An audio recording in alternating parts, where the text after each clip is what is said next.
Bonjour à tous, j'espère que vous allez bien. On se retrouve du coup pour une nouvelle vidéo. Vous l'avez compris en lisant le titre de cette vidéo. On se retrouve pour un achat manga, mais cette fois-ci pas le mien, le vôtre. Donc je vous en ai parlé lors de ma dernière vidéo que j'allais mettre en place ce format-ci et également sur Instagram pour que vous m'envoyiez vos photos, etc. Et j'ai eu énormément de retours dessus. Donc je pense que ce format-là va vous plaire. S'il vous plaît, en tout cas, c'est super cool. Et dites-le moi en commentaire parce que honnêtement, moi, ça me plaît de faire ça. Je vous fais participer un petit peu. Bon, on va pas se mentir, c'est pas non plus une vidéo qui demande beaucoup de temps à faire. Mais en tout cas, moi, j'ai envie de faire quelque chose qui me plaît et ça me plaît. Et si ça vous plaît, eh ben voilà, c'est encore mieux.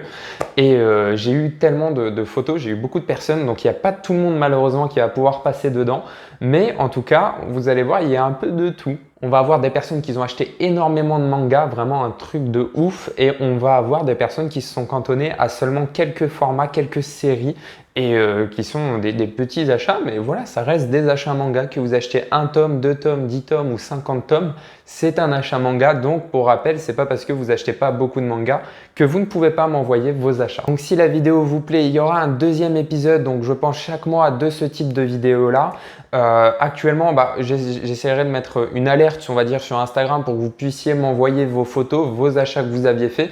Et je vous le dirai sûrement dans quelques vidéos voilà, que je ferai directement sur YouTube pour vous dire que vous pourrez m'envoyer vos vidéos, vos achats, vos photos de vos achats manga. Et donc toi qui regardes cette vidéo, si elle te plaît et que tu n'es pas abonné à la chaîne, pense à t'abonner, à commenter et pourquoi pas à laisser un petit j'aime sur la vidéo. Et également par précaution, tu peux activer la petite cloche de la notification pour savoir quand une vidéo sort parce que j'ai eu quelques personnes qui m'ont envoyé un petit message sur Instagram pour me dire qu'ils avaient loupé le concours que j'ai fait pour les 1000 abonnés. Donc bon voilà, il y aura d'autres concours, pas maintenant, je vais pas vous mentir, ce sera pas maintenant, ce sera pas dans les prochains mois, mais pensez quand même à l'activer, ça peut vous permettre de pas louper des choses comme ça. Donc il est temps de me fournir de mon téléphone et on passe à la vidéo achat manga. Alors je ne l'ai pas précisé mais je vais éviter de dire les noms et prénoms des personnes parce qu'il y a beaucoup de personnes qui m'ont envoyé les photos où c'est leur vrai nom, leur vrai prénom.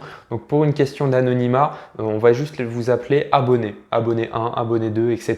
Et du coup, on passe au premier abonné.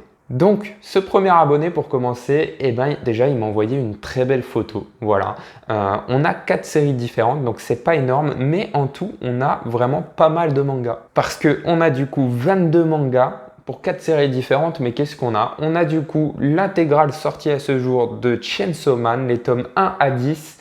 On a le tome 2 et 3 de Blue Lock, qui est vraiment pas mal, mais qu'il faut que j'achète parce que je ne l'ai toujours pas lu. Et on a le tome 1 de The Promised Neverland, ainsi que les 9 premiers tomes de Au-delà de l'apparence, que je ne connais pas du tout. Et du coup, pour ce premier achat manga, pour ce premier abonné, on a un total de 22 mangas pour en tout 4 séries différentes. Un achat plutôt conséquent parce qu'on a quand même les 10 premiers tomes, donc l'intégrale sortie à ce jour de Chainsaw Man, qu'on n'a plus besoin de présenter, qui est super connu honnêtement.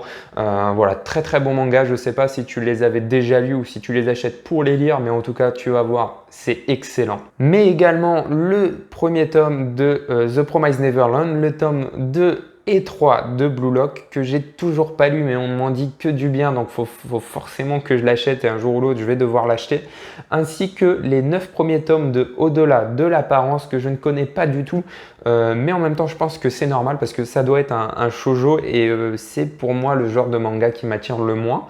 Mais ça ne veut pas dire que c'est pas bien, parce que je ne connais pas du tout et ça se trouve c'est excellent également. À savoir que du coup, je ne sais pas si elle me l'a dit, mais je pense qu'on va avoir le tome 1 de Chainsaw Man et le tome 1 de The Promised Neverland qui ont été achetés ou qui ont plutôt été obtenus avec l'offre de Kazé où vous achetez 2 mangas Kazé et vous avez un tome 1 offert et donc Chainsaw Man le tome 1 et The Promised Neverland font partie de cette sélection. Donc bon voilà, très bon achat manga et on passe à l'abonné numéro 2. Alors là mon gars, franchement t'en as acheté pas mal, vraiment bien joué. Alors après je sais pas si tu fais ça tous les mois, moi déjà quand je fais des achats comme ça je suis ruiné. Qu'est-ce qu'il a acheté? Eh ben c'est pas compliqué, il a acheté 32 tomes si je vous dis pas de bêtises. Donc on a dedans un peu de tout mais on va être essentiellement sur du shonen, des séries assez classiques, assez suivies. On va avoir le tome 3 de Shiruran, on va avoir le tome 3 et 4 de Awashi, le tome 30 de My Hero Academia, les tomes 5 à 11 de The Promised Neverland, le tome 17 et 18 de Demon Slayer, le tome 3 de Blue Lock. Ici par contre, on l'a pour l'instant pas vu, mais on a